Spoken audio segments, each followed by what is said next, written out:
Welcome to Securing Apps in the Open by Default Cloud with Winston House and Michael Wozniak. Just a few announcements before we begin. Please stop by the business hall located in Mandalay Bay on this level. And the Black Hat Arsenal is in the business hall level 2, this level as well. We appreciate if you can silence your cell phones. And please give a warm welcome to our speakers today. Again, Winston House and Michael Wozniak. Thank you. Thanks. Cool. Take us away. All right. Yeah, thanks for coming. I'm Michael Wozniak with the infrastructure security team at Snapchat. And I'm Winston Howes on the application security team at Snapchat. Yeah, welcome to the cloud. Here at Snapchat, we're primarily or almost entirely on cloud services. For us, this means AWS, GCP. There are others, and most of what we're talking about is could be used on those other clouds as well. Our services run on a variety of underlying compute infrastructure. AWS has EC2, EKS, GCP has App Engine, GKE, GCE. For each of these services, the cloud provides APIs to control the IAM level access. They allow you to do some org level policies, but the way we've designed our infrastructure is we segregate for IAM segregation instead of network segregation. So we actually end up with a lot of disjoint networks, a lot of VPCs across a lot of projects, a lot of accounts in AWS. We have to deal with transiting across the internet for access between these networks in each cloud. The clouds are generally open by default. We have this issue where the GCP, AWS, they want you to get your app up and running as fast as possible. If you have a POC, they want you to get it up and running in under 10 minutes, apparently. We have the primary issue we have is App Engine is open by default. It's routable on the internet. That's for both ingress and egress, goes out over the internet.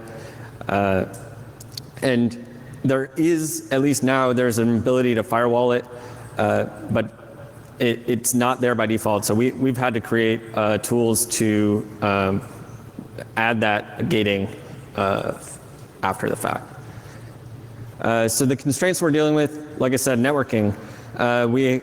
We've got a lot of disjoint networks. We don't have one single connected network that everything is internal, not exposed to the internet. We've got limited enforcement options provided by AWS, GCP, especially at the org level. They allow us to create a shared network, but they don't allow us to enforce everything that goes on that network. So we have to build the tools to do that. And then also some services like App Engine, they don't even work with those internal networks that they're providing. And then on the CI/CD side of it, we actually put our gates in front of that. So before the developers even write any code, we've already gated their project as soon as they create it. We're not in the deployment pipeline, we're much sooner in the process. Yeah, so to make this even more complicated, it makes it really unclear in the cloud when security should get involved with an app. And if we look at the standard development lifecycle of an app, you start out, you put your app up, you create a new project and it's on the internet. And you start building on the internet, and maybe over time you'll come to security because you want a DNS record or a certificate or something like that, and we'll do a security review. And then more time goes on. Once you've done the security review and fixed things, you're now getting feedback on your app and you're making changes. And throughout this entire process, your app has just been living on the internet. And so you have this sort of pre-launch and post-launch world, and in both cases, you're exposed to attacks. And we really only have guarantees from security in this one little slice in time. And so we looked at this and we said, this is not working for us. This doesn't allow the security team to effectively provide any guarantees. And we wanted to stretch that red line basically across the entire spectrum. So we looked at a few approaches for doing this. One of the things we talked about was we worked with finance to control billing for apps, and we said no one gets billing until they've done a security review. And this worked for a little bit, but there's a ton of features the cloud offers you that you can only have once you have billing set up on your app. Additionally, a lot of teams wanted to test different architectures at scale, which they can't do without billing. So we ended up creating all these exceptions where we were saying, we'll give you billing, but you have to come back and do a security review later on. And it just became a bit of a nightmare to handle. And it was more exceptions than it was just normal approval cases. So the next thing we did is we created some libraries, and we asked developers, hey, please implement these auth libraries in your services. But we noticed people either misimplemented them or implemented something else altogether. And so we were constantly running around trying to validate, have people implemented the correct thing. And this did not scale for our team at all. It was just a really heavy ops load. So another thing which we considered for a bit was just using firewalls to gate things to the corporate network. Problem with that is it really isn't very granular. So any employee can now access any single service. And for service-to-service communication, this doesn't work at all. Like, again, going back to App Engine, every App Engine project egresses from the same IP range. So you can't make any guarantees about what's yours or what's someone else based on an IP address. So the last thing we looked at was Google's Identity Aware Proxy, which is this OAuth proxy you can stand up in front of your apps, and they've got APIs to turn it on and off. But before you can turn it on, you have to have an OAuth client. And an OAuth client, there's no APIs for creating that, so you have to create that all manually. And because of that, it just was not going to work for the vast number of services we have, and because it wasn't automatable. So we looked at all these problems and we said, okay, we've got 4 goals in mind here. The first goal is we want whatever our solution is to be very flexible. We've got a really wide array of technology used at Snap, and we wanted to, rather than force everyone to standardize on technology, decouple those problems and try to make our solution have very minimal opinions about how developers build their services. For high QPS things, we noticed as we were building the solution out that we did have to make a few more constraints, but we did try to keep that to a minimum. The next thing is we wanted developers to not have to instrument their services at all. Every time we had to go audit them, it doesn't scale and it's a heavy ops load. And we also wanted this to be very granular. We want to be able to say this set of users can access these services and these 2 services can talk to each other. And the entire thing should be automated. We shouldn't have to be manually setting things up throughout this entire process. Yeah, so the way we built our solution is we need 2 basic features. We need to be able to control the network, and we also need to have visibility into the inventory of our cloud infrastructure. So our solution combines quite a few of the things we talked about before. We have a central service that enables billing. Billing's enabled right away, but it gives the security team network management access and visibility into the infrastructure to ensure that the network stays the way we need it to stay to provide that gate. So going back to the development lifecycle, we were in this world of pre-launch and a post-launch, and with a optional or a encouraged security review in the middle. At some point in time, to this world of unmanaged and managed services, where to get into this managed world of production level services, you have to file a security review, especially if you're opening something up to the world. So we're going to go over both of these separately. The unmanaged is lower scale. The managed is much higher scale. So for unmanaged services, there's 2 types of services here. New services in development, POCs, experiments, things we don't know if it's worth the time to even do a security review, if it's never going to see a public endpoint, and internal tools. Those are low scale, employee only access. We treat these identically from the security team's standpoint. The scale is appropriate, and they both need authentication, authorization controls in front of them. So to do this unmanaged services gating, we have 2 components. A firewall manager that's managing all the network components, and the stateless auth and auth-c proxy that's providing the authentication in front of everything. The firewall manager, basically we have to import everything from the inventory, The inventory is pinging the firewall manager, letting it know when it needs to go gate something new. That is all automated, so it happens very, very fast after creating a new project. Then we have a set of base level firewall rules that we've deemed safe. That's allowing traffic from our stateless proxy, especially for App Engine. And then we have an SSH proxy that does the same thing on that protocol, and a few other internal only firewall rules that we allow. And then it constantly is monitoring the state of the VPCs to ensure that developers aren't changing those, and we revert any non-approved rules.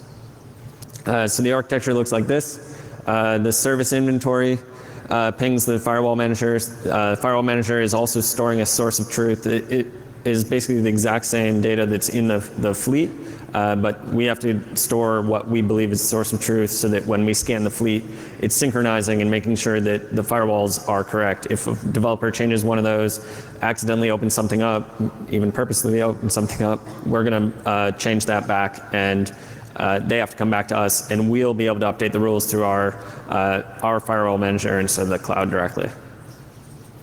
Yeah, so rather than using firewall rules to just gate to IPs, we're just using firewall rules to close the service entirely down. And once we've done that, we now need to open up channels again for either employees to start accessing services or for services to start accessing each other. And so that's where this stateless authn and authz proxy comes in. So it should handle exactly those two cases. It should be incredibly easy to set up. So in the case of App Engine, this is just set up by default for our developers. For other services, there's a small config change they have to make in our proxy, so that way we know how to route to them. And it should stay in line with our ACL service, so we know exactly the right ACLs, and we can enforce those. And the really critical thing is this has to be reliable. And the reason for that is just because this sits in front of all of our internal infrastructure, so if this goes down, developer productivity drops close to zero. So there's three main components to this proxy. The first bit is managing configuration. That's both ACL configurations and routing configurations, and then actually doing the authn and authz, and finally actually proxying these requests.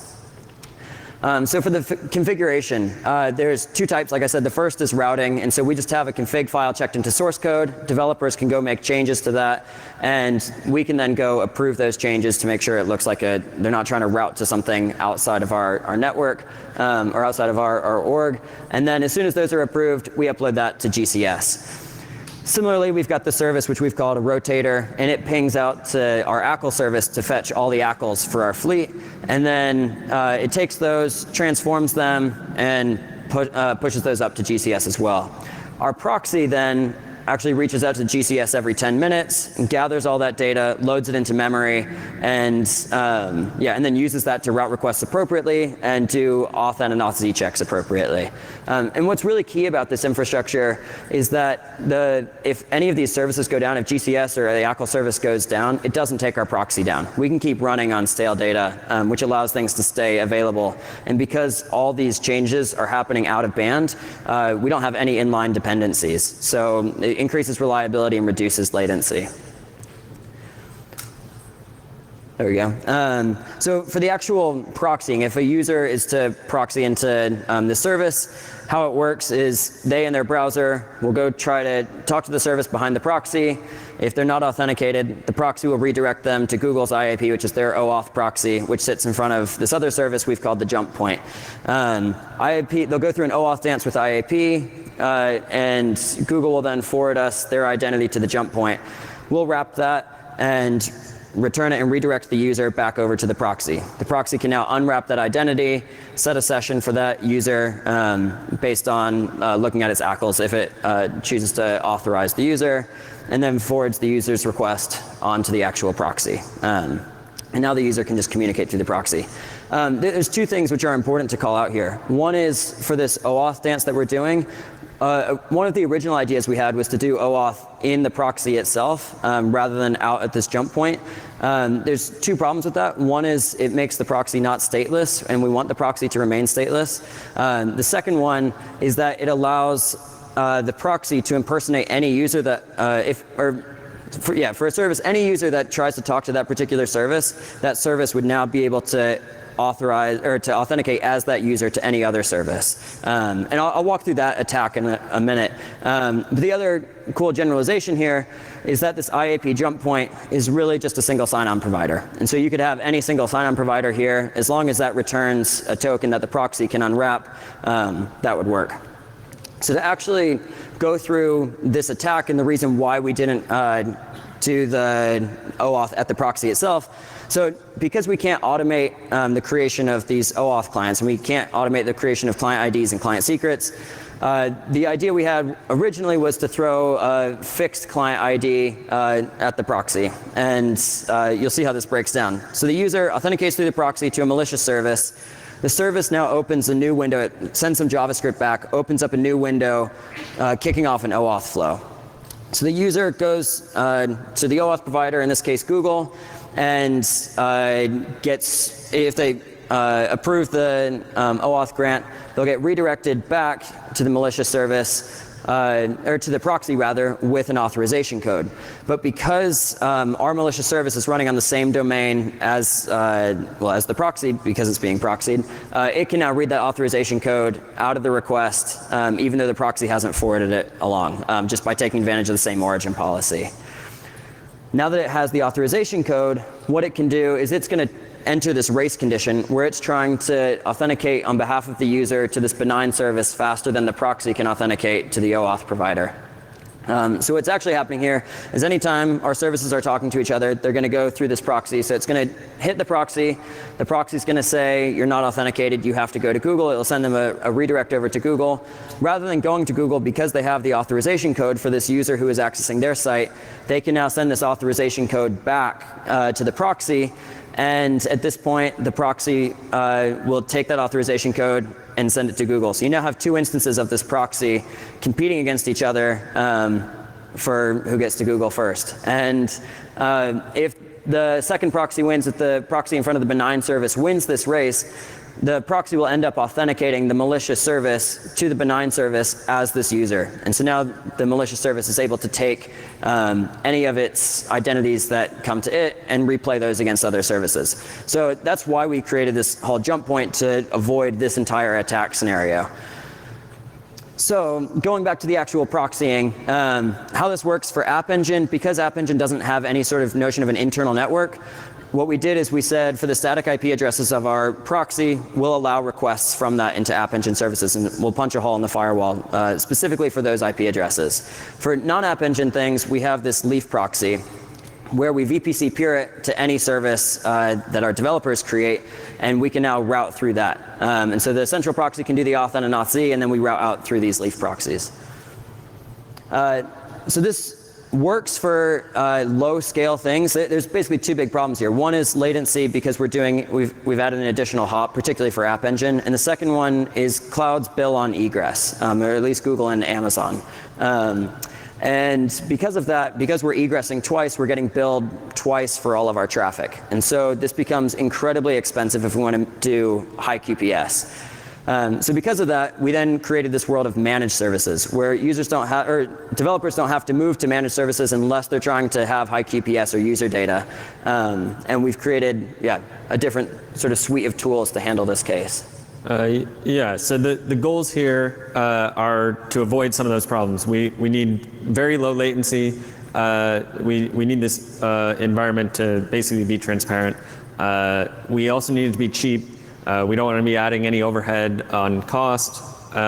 We still need granular authentication, authorization, and we want visibility into what's going on in this production network.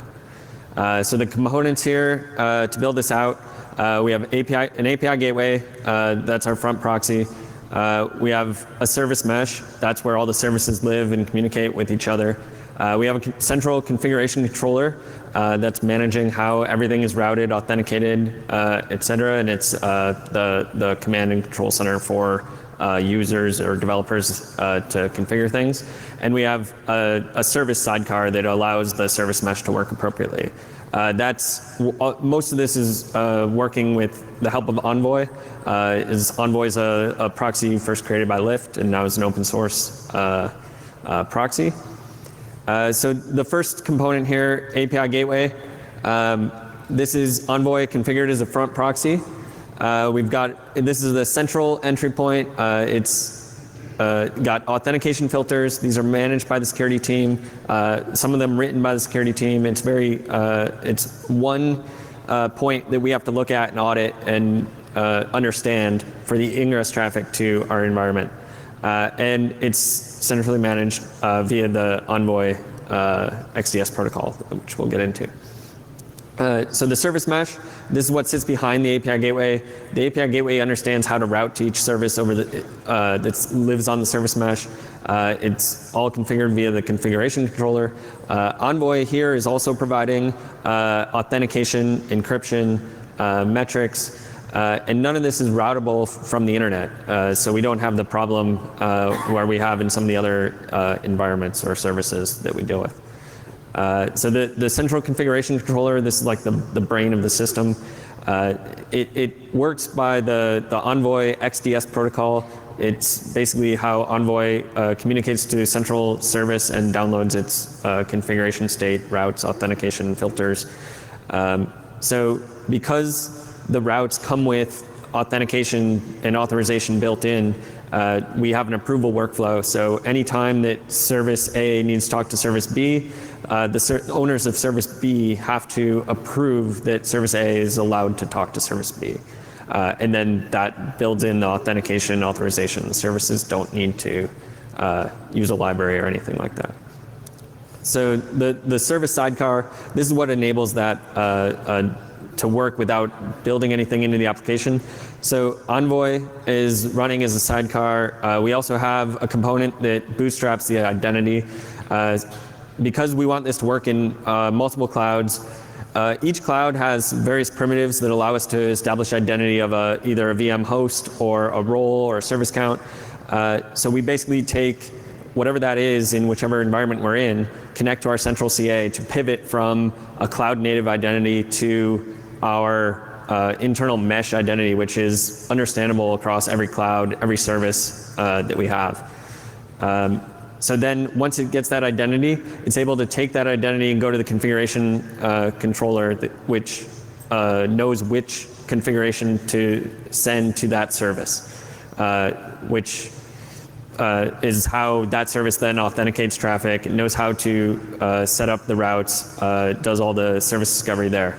And then it also exposes a port locally for the egress traffic of the service to be routed externally. So this means the services or the application developers don't need to do any like TLS encryption.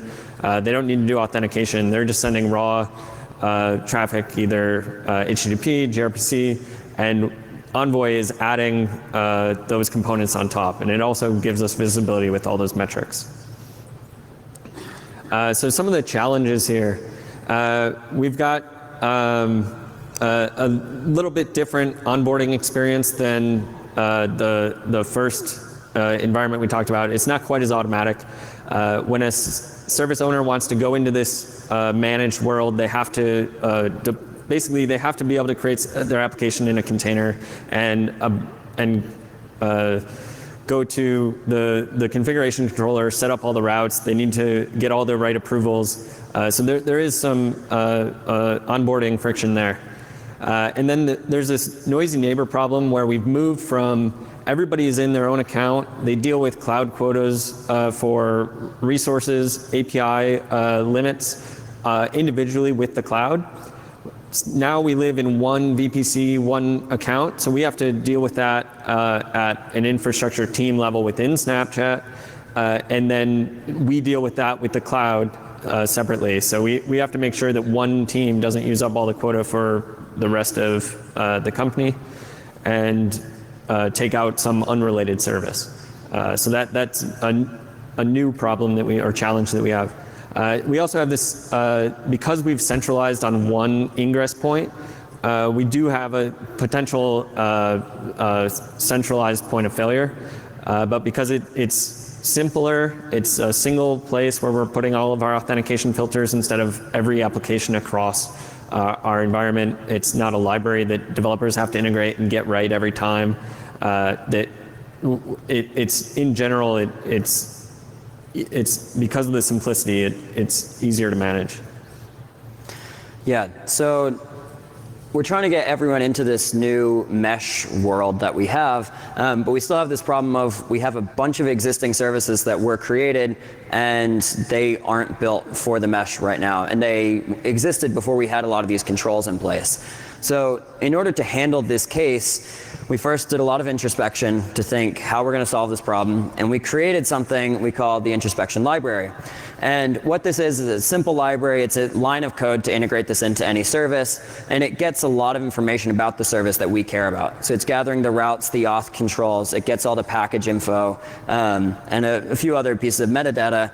And we want it to run just on instant startup, so that way it's not consuming resources throughout the lifetime of the instance, and it's pretty predictable, the footprint that it will have on people's services. And because of the information that it's gathering, we can really trigger some high signal alerts that we can operate on. So that way, while services are figuring out their migration strategy over to the mesh, we can have a lot of confidence in their current posture.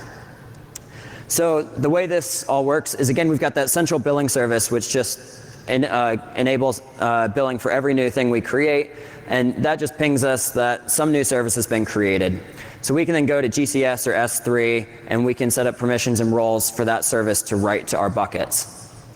For the service owner, they'll then incorporate this library into their service, and they'll, as soon as an instance starts up there, they ping our buckets, and we periodically go to these buckets, we aggregate the data, we analyze it, and then we can trigger any alerts based on different things that people have done. Like they might not be using our auth libraries anymore, or they might have opened up an endpoint with no auth whatsoever. And the reason we have this architecture, rather than Service A trying to reach back out to our introspection backend, is kind of twofold. One, it's a little bit easier to use just sort of cloud-native authentication mechanisms with roles and permissions. And the second one is because we wanted to keep this library very simple and not have to manage state and understand one version of a service might have 50 instances, and instead write on every single instance, we have this thundering herd problem where if we get a spike in traffic, we might have thousands of instances suddenly spin up, and so we want them to write to something that's very highly available, so that way we can guarantee we're still getting the data we want. Yeah. Going back over each of the components that we've got, we're able to gate our network traffic with the firewall manager. This effectively creates a perimeter around our infrastructure, even when there isn't one there by the cloud itself. Then we create the proxy.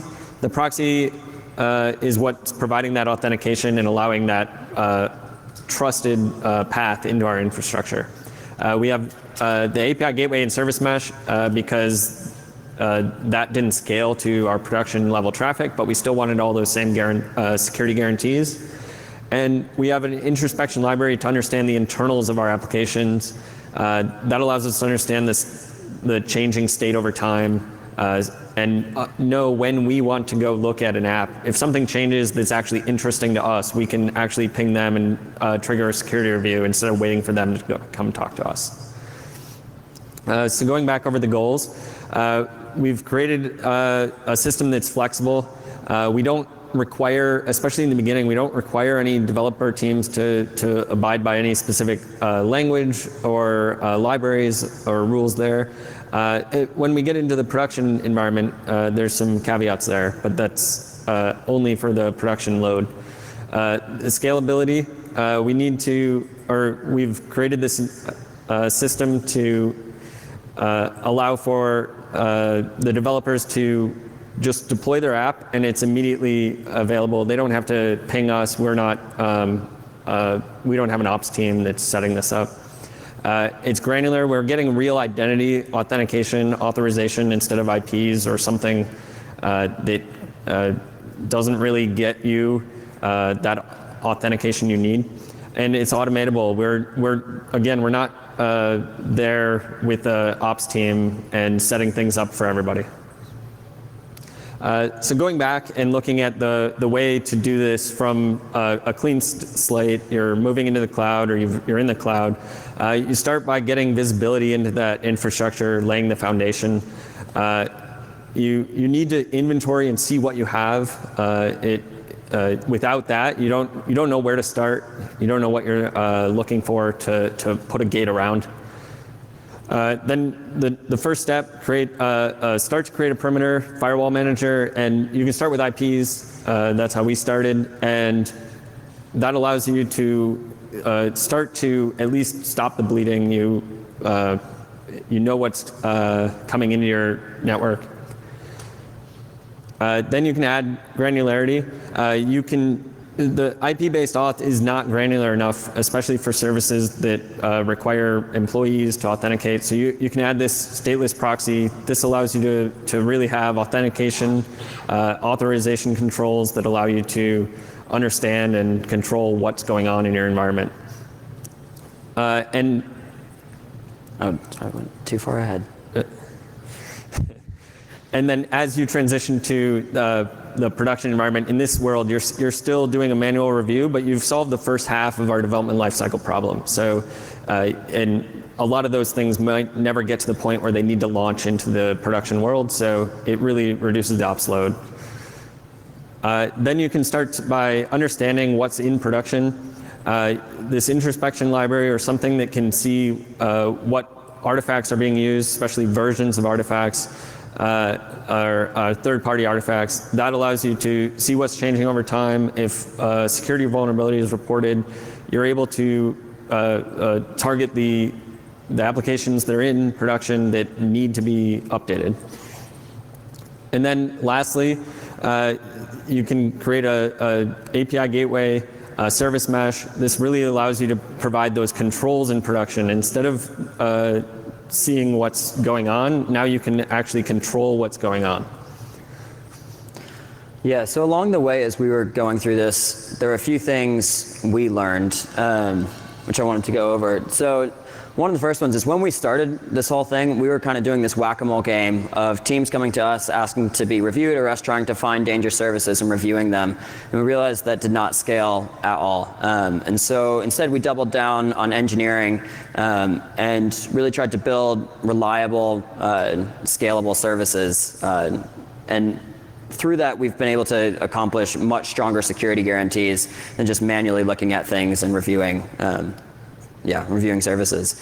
The next one was gaining a central hook into the fleet early was incredibly valuable because it began to stop the bleeding of inventorying. We were able to go back, and we now had a finite number of things to go back and inventory, and this allowed us to just see what it is that we have running.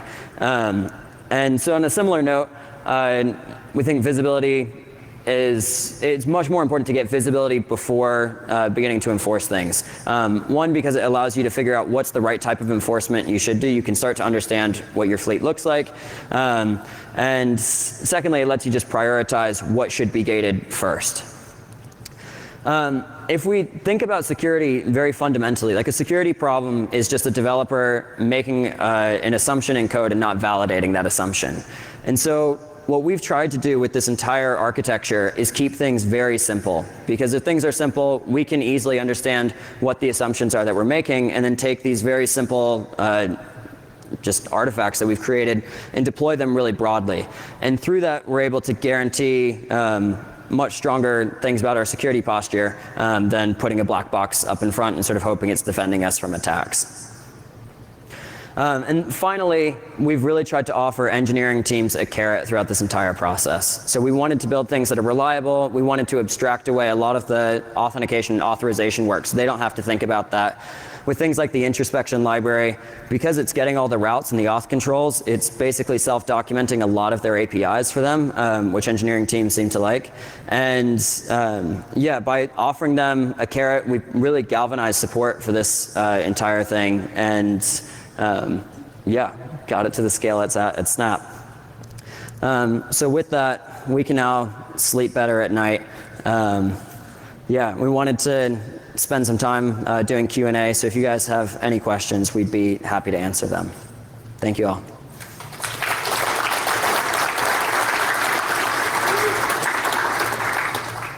There should be mics somewhere in the middle there.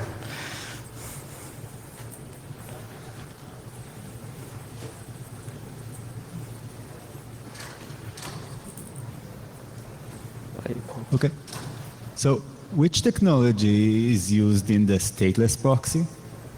So in the stateless proxy. We basically wrote a somewhat simple Java proxy, which just runs on Kubernetes. There are some open source versions that would do. Envoy itself could potentially be used, and then there's a Bitly OAuth proxy that we had used in the past, but we don't use that one anymore. Yeah. Hey. I can't see, so you're gonna have to just talk. So yeah, we kind of went through a different scenario.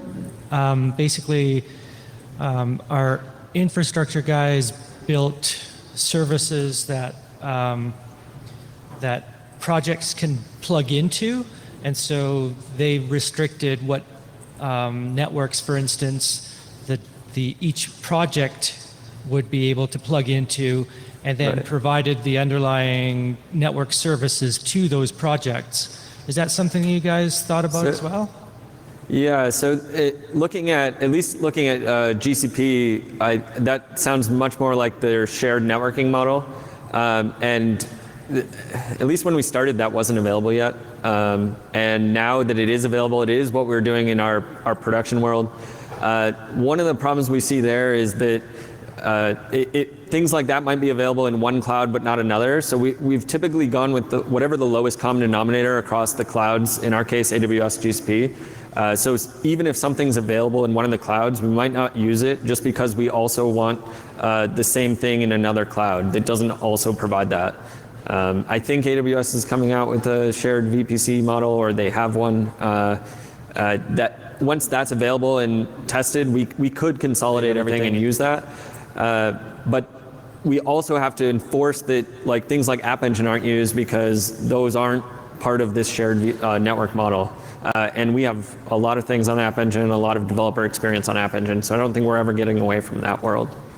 Okay. And then I was interested in your enumeration project. Like, how do you figure out everything that's running in your service? Is that running in a project by itself then? Separate one? Yeah, so the way, that one actually has to be different per cloud just because it's dealing directly with the APIs in the cloud. Right.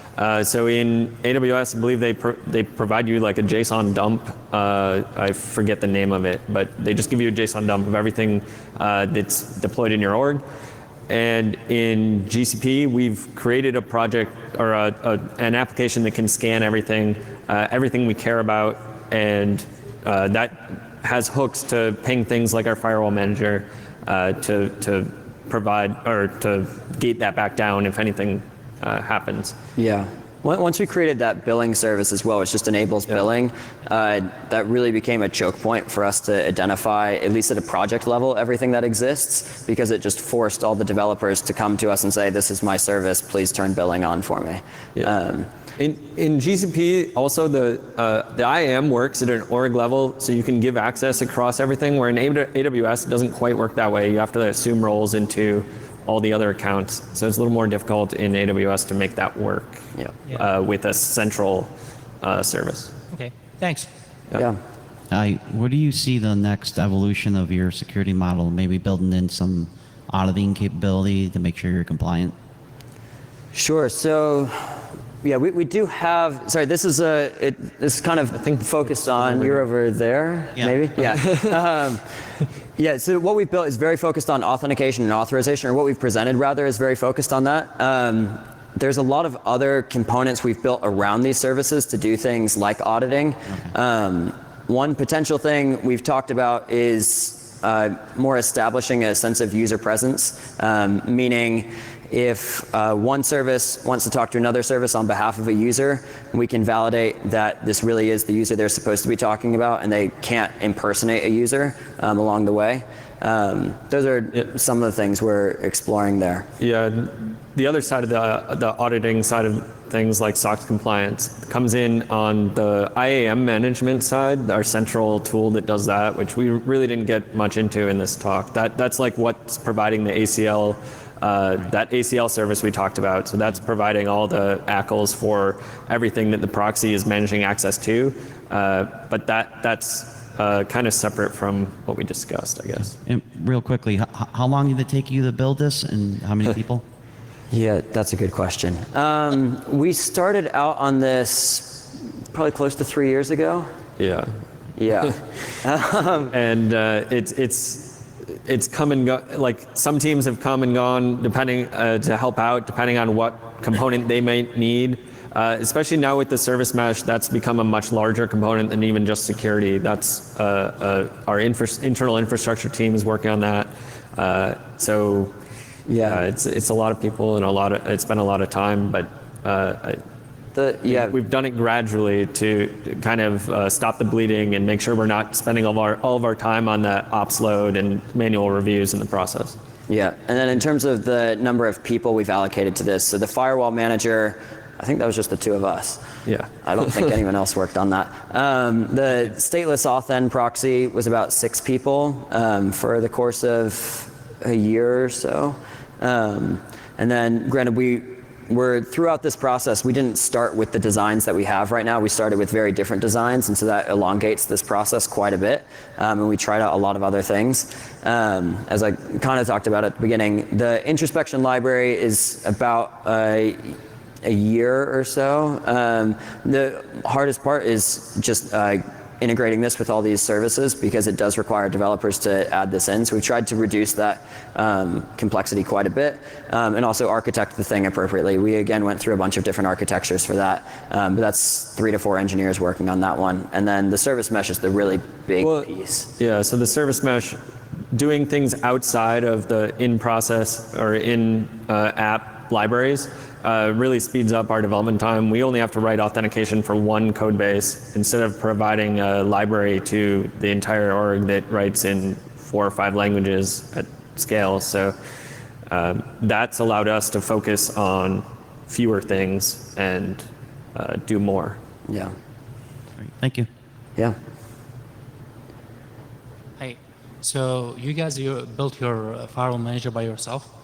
Yeah. You didn't use any other vendor to do that? Yeah, so it's basically it's just an App Engine app. It's scanning our firewall state across our infrastructure, and it has its known state internally. And because they're providing all these APIs, it's relatively simple to just scan those APIs and then reset anything that isn't in the appropriate state. And you differentiate in each project? What's that? Probably you have a lot of projects in GCP, so it tell which project and what's open and what's not? Yeah, so the access model we have is like owners of projects, and at least in GCP, this is so anybody that needs to create an isolated set of resources would create a new project. They would then become the resource owner for that project, and our firewall management tool is able to see that. So yeah, we have on the order of hundreds of projects. Thanks.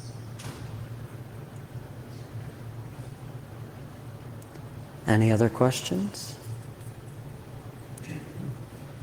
Cool. Cool. We'll be available for... Yeah, we're happy to hang around and chat if people want to. Thank you so much for coming. Thanks.